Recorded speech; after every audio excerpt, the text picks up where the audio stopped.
What's going on YouTube? So this video is a little late to the party. However, I would like to give you a short overview of the YouTube video plugin that I have started working on a few months ago.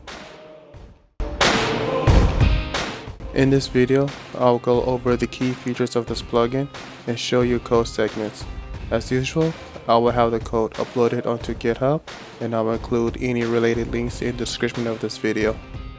So, the purpose of this plugin was to allow an automated way to link my YouTube videos to my website.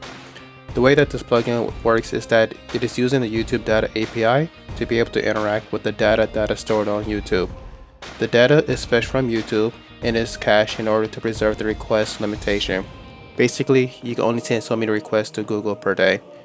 And this caching system also helps reduce the system response time.